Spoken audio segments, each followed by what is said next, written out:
कोई काम करते हैं हम तो उसकी प्रतिक्रिया होती है, केवल मनुष्यों द्वारा नहीं होती है, प्रकृति द्वारा भी, या स्वतः ही कुछ अपने आप में ही अनुभव होने लगता है। ऐसी स्थिति में हम प्रतिक्रिया पर जवाबी कार्रवाई करने लगते हैं। तो कुछ ऐसे काम होते हैं, कुछ ऐसी कार्रवाई करते हैं जो हमारे फायदे में नहीं होती हैं। वही कल हम लोग देख रहे थे कि कोई हमको कुछ कहा, हमारे व्यवहार को देख करके टोका, कुछ भी हुआ, तो हम या तो उन पर चिल्लाते हैं कि ठीक नहीं है, ये आप क्या कर रहे हैं, ऐसा नहीं है, या फिर वो छोड़ देते हैं, अलग हो जाते हैं। दूसरी बात, जो प्रतिक्रिया देता है उनसे हम लड़ने झगड़ने लग जाते हैं। और तीसरी बात है, प्रतिक्रिया पर ध्यान ही नहीं देना। ये काम नहीं करते हैं। न हमें चिल्लाना है, न हाथ उठाना है, न भाग खड़े होना है, और न ही उन पर बरस पड़ना है। और ये भी नहीं है कि उस पर ध्यान न दिया जाए, ध्यान दिया जाए। बल्कि ये सूत्र कल हम लोग पढ़े थे कि प्रतिक्रिया के लिए शुक्रिया। अच्छा हुआ आपने हमको बताया। गुरुजीएफ के लिए चर्चा आती है कि गुरुजीएफ कहीं तो लिखा रहता है उनके पिता, कहीं हैं उनके दादा। छोटा था, 13-14 साल का रहा होगा। तो उनके दादाजी का शरीर छूटने का वक्त आ गया, काफ़ी वृद्ध हो गया था। गुरुजीएफ को बुलाया कि तुम सुनो, तुम अभी बच्चे हो, फिर भी तुम्हें एक बात कहना चाहता हूँ, शायद तुम्हारा काम आए, यदि इसको ख्याल में रखे रहोगे तो। और कोई जब मरने वाला व्यक्ति किसी के लिए कोई बात कहता है तो बड़ा ध्यान से कोई सुनता है कि क्या कह रहा है, और उसको वो बनाए रखता है कि वो मरने के पहले हमको ये कहा है। ये लोग ध्यान में रखते हैं और वैसा व्यवहार करना चाहते हैं जैसे किसी के पिता ने मरते वक्त कह दिया हो कि संतों को बुला के भंडारा करना, तो वो उसके लिए प्राण देता है, ये करना ही है, उन्होंने मरते वक्त कहा है। तो गुरुजीएफ से उन्होंने कहा था कि यदि तुम्हें कोई गाली दे तो तुम उनसे कहना इसका जवाब मैं 24 घंटे बाद दूंगा। और आगे चल के वो तो बहुत बड़े विचारक हो गए। फिर उन्होंने लिखा है कि ये सूत्र मेरे जीवन में बहुत काम किया। जब कोई मुझे गाली देता या कुछ करता तो मैं उनसे कहता कि ठीक है, इसका जवाब मैं कल दूंगा 24 घंटे बाद। फिर मैं सोचता था कि उन्होंने जो गाली दी है, क्या उनके गाली का जो कारण है वो सही है? और कहीं सही हो जाता कि सचमुच उनका गाली देना सार्थक है, मतलब उन्होंने मेरे विरोध में जो कहा है वो सही है, तो फिर उनको जाके धन्यवाद देता, आपने सही कहा। और अकारण जब कहते तो मैं ध्यान नहीं देता, बेकार की बातें, क्या उस पर कहना है। ये उनको लाभ हुआ, ये प्रतिक्रिया, तो उनके प्रति जो उन्होंने प्रतिक्रिया व्यक्त की, ये शुक्रिया। अब आप यहाँ पर ये कहते हैं लेखक कि प्रतिक्रिया मांगिए, क्योंकि अधिकतर लोग स्वयं आपको प्रतिक्रिया नहीं देंगे। गुरुदेव जी कहा करते थे कि कुछ तो आपके प्रशंसक होंगे और कुछ विरोध में होंगे, और बहुत लोग होंगे जो न्यूट्रल होंगे, उदासीन। आप अच्छा करें बुरा करें वो कुछ नहीं बोलेंगे, ठीक है भाई जाने, उदास रहते हैं, मतलब आपसे बहुत वास्ता नहीं रखते हैं। कुछ लोग होंगे वो कहेंगे बहुत अच्छा, बहुत ठीक है, कुछ लोग होंगे विरोध करेंगे। तो अधिकतर लोग स्वयं आपको प्रतिक्रिया नहीं देंगे, वे भी किसी संभावित मुठभेड़ से उतनी ही असुविधा का आशंका महसूस करते हैं जितना कि आप, क्योंकि मन में होता है कि मैं कुछ कहूँ तो पता नहीं क्या हो सकता है नाराज़ हो जाए, हो सकता है इसका कहीं गलत प्रभाव पड़े या फिर समय से फिर मुझे ये कहने लग जाएं। तो जैसा हम डरते रहते हैं वैसे सामने वाला भी डरते रहता है। तो संभावित मुठभेड़ से, उस आशंका से वो ये महसूस करते रहते हैं ऐसा ना हो कह के। वे आपकी भावनाओं को चोट नहीं पहुंचाना चाहते, ये भी समझते हैं कि मैं कुछ कहूं और उनको तकलीफ़ हो जाए, ठीक है ना कहना ठीक है। ये आपस में भी बात है, आपस में भी है। कई बार हम लोगों में कुछ ऐसा होता है कि जो हमें नहीं करना चाहिए और हम करते रहते हैं। ये बात नहीं है कि हम इसको जानबूझ के कर रहे हो, न समझ पा रहे हो, भूलवश कर रहे हो, सामने वाला समझ रहा है इस चीज़ को। होता क्या है, कई बार जब हम गलती करते हैं तो उस गलती को हमारे अलावा सब लोग जानते हैं कि ये गलत कर रहा है, केवल हम नहीं जानते कि हम गलत कर रहे हैं, बाकी सब जानते हैं, नहीं कहते। ये भी हो सकता है कि हमसे छोटे हों, वो सब तो नहीं कह पाते हों, हम कैसे कहें उनसे, हमसे नहीं कहेंगे, पता नहीं क्या उनके मन में हो, तो वो नहीं कहते हैं। बड़े होते हैं वो भी सोचते हैं अरे छोड़ो क्या कहना है। साथी लोग भी सोचते हैं क्या इन बातों को छोटी छोटी कहना है। कुछ लोग कहते हैं, तो हितचिंतक होते हैं वे भी कहते हैं, विरोधी होते हैं वे भी कहते हैं। विरोधी तो सीधे नहीं कहेंगे भले, तो दूसरों से कहते रहेंगे कि देखो कैसे कर रहा है, कि देखो कैसे कर रहा है, तो हो सकता है वहाँ से लौटकर हमारे तक आए। तो वे आपकी भावनाओं को चोट नहीं पहुंचाना चाहते, वे आपकी प्रतिक्रिया से डरते हैं, क्योंकि जब वो प्रतिक्रिया देंगे तो फिर लौट करके फिर जवाबी कार्रवाई होगी, ये डरते हैं। वे आपकी नापसंदगी का जोखिम नहीं उठाना चाहते, मैं कुछ कहूँ और मेरे लिए नाराज़ हो जाएं और फिर बहुत गड़बड़ हो जाए, तो जोखिम नहीं उठाना चाहते। लिहाजा सच्ची और खुली प्रतिक्रिया पाने के लिए आपको उसे मांगना होगा और उस आदमी को आश्वस्त करना होगा कि वह आपको प्रतिक्रिया दे। दूसरे शब्दों में, दूत को मत मारिए। कहते हैं ना, जो दूत है उसको मारने का नियम नहीं है, तो वो दूत है, संदेश दे रहा है, तो उन्हें आश्वस्त करना है। आप कहिए कोई बात नहीं है, निश्चिंत होकर कहिए, इससे कोई फर्क नहीं पड़ेगा, मैं इसको लेकर के नाराज नहीं होऊंगा और आपको गलत नहीं मानूंगा। कौन है वो जिन्हें आपको कहना है, तो वो बताते हैं। परिजनों, दोस्तों और सहकर्मियों से पूछने लायक एक ज़ोरदार सवाल है, आप किन रूपों में मुझे खुद को सीमित करते हुए देखते हैं। सीमित करने के यहाँ कर भाव है कि मुझे और बढ़ना चाहिए, तो मैं अपने आप को रोके रखा हूँ। तो आप किन रूपों में मुझे खुद को सीमित करते हुए देखते हैं। संभव है आपको लगे कि इसका उत्तर सुनने में मुश्किल होगी। ये भी हो सकता है कि मैं पूछूं, आप बताइए मेरे विषय में, मेरे व्यवहार के विषय में, मेरे विचारों के विषय में। मैं बोलता हूँ, मैं गाता हूँ, मैं कुछ काम करता हूँ, मैं भोजन बनाता हूँ। कोई पूछ सकता है, प्रायः पूछते हैं कैसा रहा, सब्जी ठीक बनी थी ना। अब गलत तो नहीं है पूछना, क्या पूछना है कि उसमें बनी है, खा के देख लो, ऐसा थोड़ी जब कभी ऐसा जवाब मिल जाएगा तो फिर वो पूछना कठिन है उनका। तो पूछते हैं ना, कभी भोजन ठीक रहा। और विचारक लोगों का ये कहना है कि किसी दूसरे के यहाँ भोजन करने गए हों और वो महिला वो बराह इंतज़ार करती है कि कोई इस भोजन की प्रशंसा करे, तो अच्छा भी न लगे तो भी कह देना जब बहुत बढ़िया भोजन बना, तो अच्छा लगता है उनको, अच्छा लगना ही चाहिए।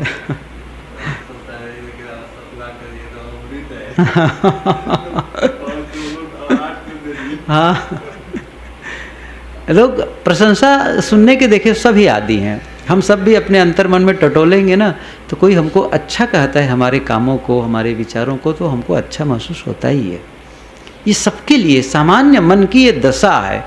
वो बड़े से बड़े कोई पुरुष हों तो उनको भी अच्छा लगता है। हर समय थोड़े वो गाली गुप्ता थोड़े पसंद करते रहते हैं कि हमको गाली गुप्ता दे, ऐसा कुछ नहीं है। ये बात अलग है कि वो प्रशंसा को लेकर के विचलित नहीं होते और विरोध के लेके विचलित नहीं होते। ये दशा बिल्कुल अलग है, बहुत उच्च दशा है। वो स्थिति आनी ही चाहिए हम लोगों में भी। लेकिन सामान्य दशा जब तक है तब तक हम सब चाहते हैं कि हमारे कामों की प्रशंसा की जाए। जब हम प्रवचन करते हैं, कोई कहता है साहब बहुत अच्छा लगा आपका प्रवचन, तो अंदर से कैसा होता है, अरे बहुत बढ़िया गाए आप। अच्छा ही लगेगा ना, खराब थोड़ी लगेगा उसमें लेकर के। तब उनके प्रति विरोधी हम थोड़े हो जाएंगे, ठीक है। तो वो उत्साहित करते हैं, तो उनका जो मिलता है फीडबैक, तो उससे हम और अच्छा करना चाहते हैं। जब किसी की प्रशंसा होती किसी काम की, तो उस काम को दोहराना चाहता है। बच्चों को लेकर के देखो, जब वो कोई ऐसा गीत गाए या ऐसा कोई पद गाए या ऐसा व्यवहार करे और घर के लोग खूब हंसते हैं, तो वो बार बार कहना चाहता है। जैसे कोई आजकल के जो आदमी को ट्विंकल ट्विंकल करते रहते हैं ना, तो एक बच्चा है तोतली भाषा में कह रहा है, तो वो कहा तो घर के लोग खूब हंसे। अब उनको बड़ा अच्छा लगा बच्चे को, अब वो फिर कहना चाहा। अब कब तक हंसे बच्चे लोग? तो वो अब जब कोई गंभीर चर्चा हो रही उस समय कहता, सुनो सुनो अंकल का मैं इसको फिर कहना चाहता हूँ। तो चुप अभी बंद कर, तू जा अभी। सोचा कि अरे क्या हो गया, उन्हें क्या पता कि कब कहना चाहिए कब नहीं कहना चाहिए। तो अच्छे जब उनको प्रशंसा मिलती है अच्छे कामों की, तो वो दोहराना चाहता है। बहरहाल यहाँ प्रतिक्रिया मांगने की बात है। किनसे मांगना है? अपने लोगों से, दोस्तों से, सहकर्मियों से ये पूछना है। तो कहते हैं कि संभव है आपको लगे कि इसका उत्तर सुनने में मुश्किल होगी, क्योंकि हम थोड़ा, जब कोई कहेगा हमको खरी बात कह देगा तो हमको संभालना बड़ा कठिन होगा। लेकिन ज़्यादातर लोग इस जानकारी को इतना उपयोगी और मूल्यवान पाते हैं कि लोग उन्हें जो कुछ बताते हैं उसके लिए वे आभारी महसूस करते हैं। कई बार होता क्या है कि जो उन्होंने हमको हमारे विषय में कहा वो हमारे लिए बहुत मूल्यवान हो सकते हैं। जो सचमुच हम नहीं समझ पा रहे थे वो हम समझ गए। ये तो मैंने कई बार देखा। गुरुदेव जी जब भी किसी बात को लेकर कहा करते थे, तो हम जिस चीज़ को जिस एंगल से नहीं समझ पाते थे वो तटस्थ होकर कह देते थे। बाद में लगता था कि बिल्कुल हम नहीं समझ पा रहे थे और साहब का कहना बिल्कुल सही है, या अपने साथी का कहना बिल्कुल सही है, ये हमको ऐसा ही करना चाहिए। इस नई जानकारी के साथ वे अपने को सीमित करने वाले व्यवहार की जगह ज़्यादा असरदार और सार्थक व्यवहार अपनाने के लिए कार्रवाई का एक खाका तैयार कर सकते हैं। सबसे कीमती सवाल जो आप कभी सीख सकते हैं। –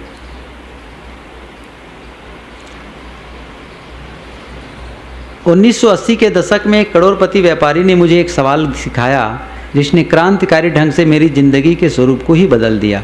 अगर इस किताब को पढ़ने से आपको सिर्फ यही एक सबक मिले कि अपने व्यक्तिगत और व्यावसायिक जीवन में आप इस सवाल को लगातार इस्तेमाल में लाएं, तो यह उस पैसे और समय का सदुपयोग होगा जो आपने इसमें लगाया है। तो यह कौन सा जादुई सवाल है जो हर उस रिश्ते की जो आपने बनाया हुआ है, हर सामान की जो आप पैदा करते हैं, हर तरह की सेवा की जो आप उपलब्ध कराते हैं, हर बैठक की जो आप संचालित करते हैं, हर कक्षा की जिसे आप पढ़ाते हैं और हर लेन देन की जिसमें आप शामिल होते हैं, सीरत बदल सकता है। यह रहा वह सवाल। कौन सा सवाल है वो बताते हैं। पिछले एक हफ्ते कहो, 2 हफ्ते कहो, महीना कहो, तिमाही कहो, साल भर की बात कहो, ये एक समय का पैमाना है। तो आप किसी से पूछ सकते हैं कि पिछले सप्ताह, पिछले महीना, पिछले साल, पिछले कार्यक्रम में या कुछ भी के दौरान आप हमारे संबंध का मतलब यदि उनसे आप कोई सेवा काम में लगे हो या कुछ भी व्यवहार करते या आप उनको कोई सामान बेचते हों, तो जो भी आप उनके साथ संबंध बनाएं के गुण को 1 से 10 तक के पैमाने पर कितना आंकेंगे। इसको और स्पष्टीकरण से समझें कर देते हैं। नीचे इसी सवाल के कुछ और अलग अलग प्रारूप हैं जिनसे मुझे पिछले वर्षों के दौरान काफ़ी फायदा हुआ। कैसे? 1 से 10 का मतलब क्या है? 1 से 10 के पैमाने पर आप इस बैठक को कैसे आंकेंगे जो अभी हमारे बीच हुई। ऊपर के सवाल में इस बैठक को की जगह एक प्रबंधक के रूप में मुझे, एक पिता माता के रूप में मुझे, एक शिक्षक के रूप में मुझे, किसी भी रूप में ये बैठक की बात आई, या फिर इसको इस ढंग से समझ सकते हैं,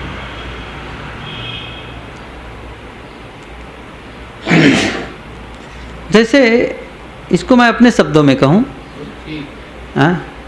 क्योंकि ये सब बातें मैं तो समझ रहा हूँ लेकिन समझाना बड़ा कठिन है इनके शब्दावलियों को।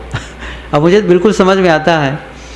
वो इस प्रकार से है जैसे मैं बोल रहा हूँ इसी के बारे में, या जैसे मैं भोजन बना रहा हूँ, जैसे आपसे बातचीत कर रहा हूँ, तो आपसे मैं पूछूं कि 1 से 10 नंबर में 1 से 10 का अंक है, उसमें आप मुझे कितने नंबर देंगे?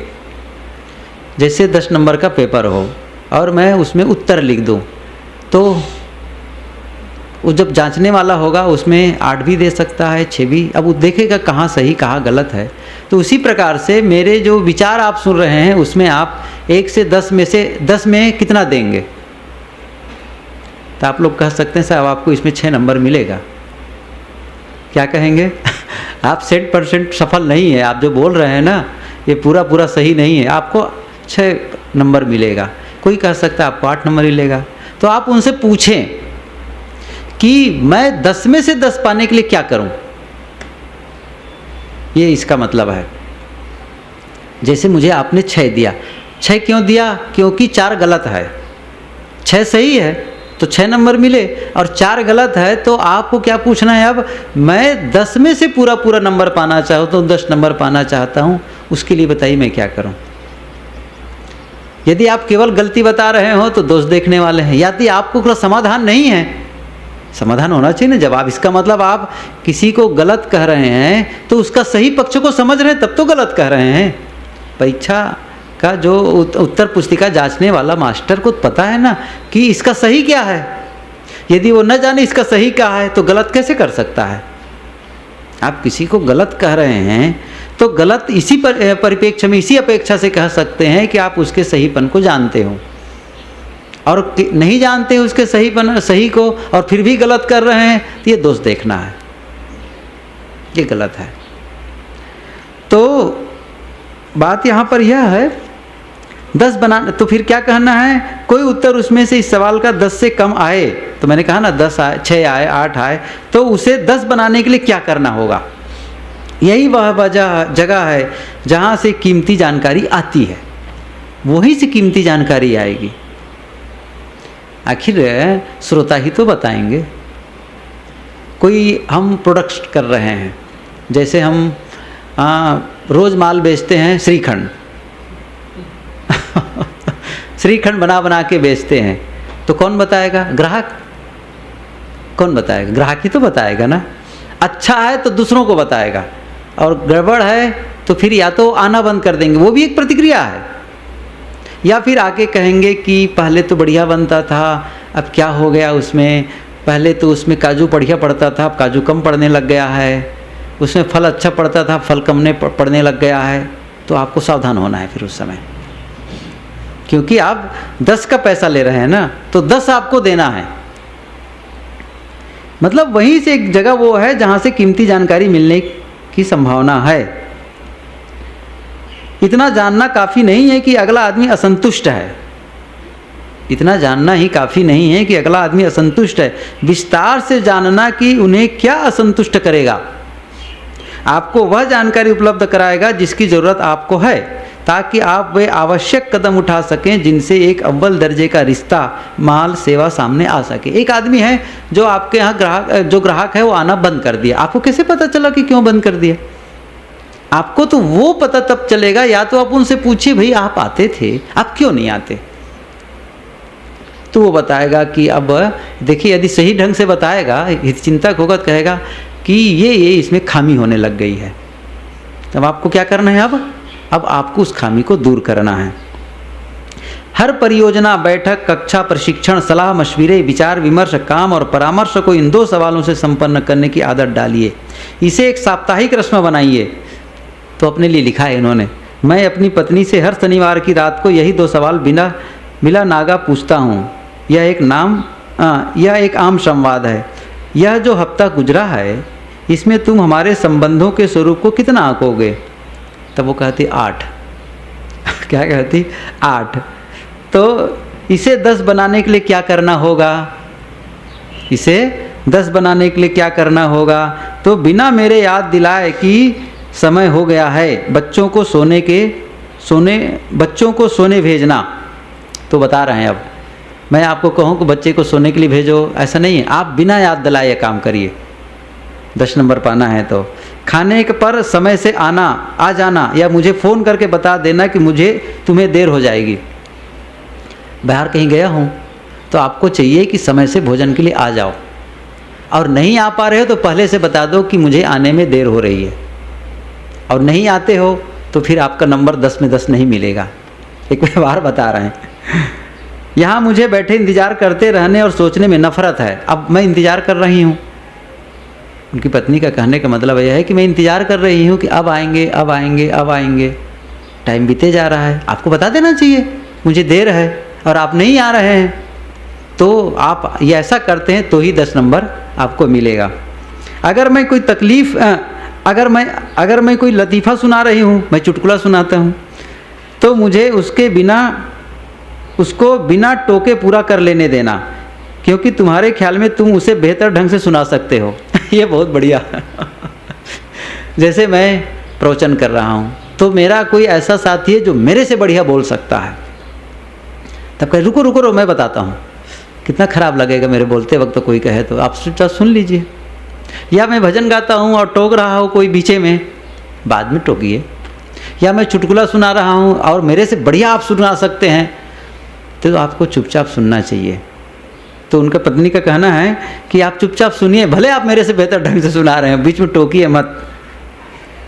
ये ढंग है बातों को समझने के लिए। अपने धुलाई के कपड़ों को ज़मीन पर ढेर करने के बजाय कायदे से मैले कपड़ों की टोकरी में रखना।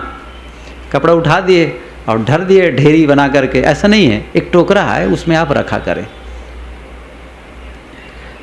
मैं अपने सहायकों से भी यही सवाल करता हूँ। एक उदाहरण है अपने व्यवहार के बारे में, जो हम एनालिसिस करना चाहें, विश्लेषण करना चाहें, उसका निरीक्षण करना चाहें तो कैसे करेंगे?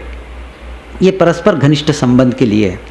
मैं अपने सहायकों से भी यही सवाल हर शुक्रवार की दोपहर को पूछता हूँ। नीचे मैं एक जवाब दे रहा हूँ जो मुझे डोबोरा से उसकी नौकरी की शुरुआत में मिला। उन्होंने क्या कहा था? अच्छा, आपको 6 अंक मिलेंगे बस 10 में से। अरे तो फिर उसे 10 तक ले जाने के लिए क्या करना होगा? मतलब अपने साथियों से पूछा तो उन्होंने कहा अच्छा। तब क्या कहता है? तय यह हुआ था कि इस हफ्ते हम एक बैठक करेंगे जिसमें मेरी पिछली तिमाही की समीक्षा होगी। उदाहरण तो समझ ही गए, इसको विस्तार करने की आवश्यकता नहीं है। वो उनका अपना प्रोफेशनल वो ढंग है, व्यावसायिक ढंग है। तो फिर कहते हैं पूछने के इच्छुक रहिए। सबको छोड़ देता हूँ क्योंकि समय पूरा हो गया है आज। कई लोगों ने पूछकर कैसे कैसे अपने विकास किया, वो सब उदाहरण बताते हैं। फीडबैक पर ध्यान दीजिए। एक बात और, क्या सारा फीडबैक सही होता है? लोगों द्वारा जो हमें प्रतिक्रिया मिलती, क्या सब कुछ सही होता है? सब पर ध्यान देना चाहिए? तो कहें ऐसा नहीं है। सारा का सारा फीडबैक उपयोगी या सटीक नहीं होता। आपको उसके स्रोत पर विचार करना चाहिए, वो कहाँ से आ रहा है। जो आदमी कह रहा है मैला मन वाला है, द्वेषी भाव वाला है, ईर्ष्यालु है, तो फिर उन चीज़ों पर आपको ध्यान नहीं देना है। हाँ, उसका एक संदेश मिलेगा। तो एक उदाहरण बताए हैं। कुछ पलट जानकारी उस व्यक्ति की मनोवैज्ञानिक विकृतियों से दूषित होती है जो आपको राय दे रहा है। मतलब वो मनोवैज्ञानिक रूप से वो विकृत है, दूषित है, और वो आपको राय देगा तो आपको भटकाने वाला हो सकता है।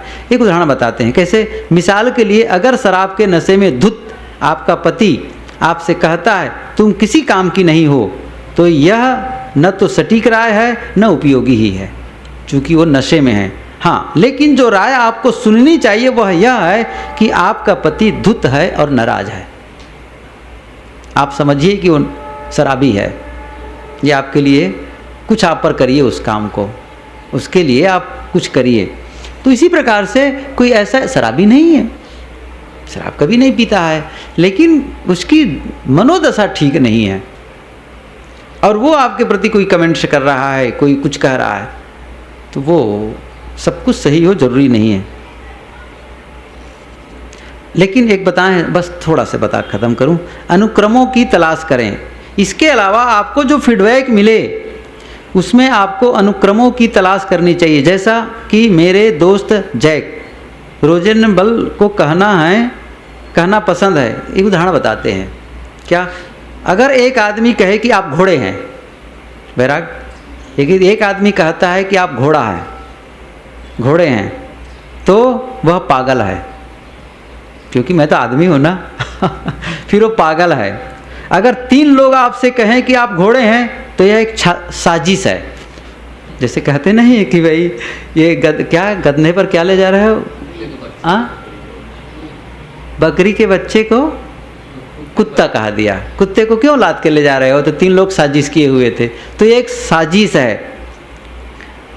अगर 10 लोग कहें आप घोड़े हैं, तो समझिए अब जीन खरीदने का वक्त आ गया है। फिर आपके लिए लगाम खरीदने की ज़रूरत है, क्योंकि 10 लोग कह रहे हैं। इसका मतलब यह है कि बात यह है कि अगर बहुत से लोग आपको वही एक बात कह रहे हों, तो शायद आप में कुछ सच हो सकता है। उससे लड़े क्यों? हो सकता है आप सोचें कि आप सही है, मगर जो सवाल आपको स्वयं से पूछना है वह यह कि क्या मैं सही होना चाहूँगा या खुश? क्या मैं सही होना चाहूँगा या सफल? ये अलग है। ख़त्म हो गया साहब, ऐसे ही कुछ बातें थी। कुल मिलाकर के प्रतिक्रियाओं से फ़ायदा उठाना है। मतलब यह है कि कोई हमें कुछ कहे तो हमें ध्यान देना है कि उनका कहना हमारे लिए उपयुक्त है या अनुपयुक्त है।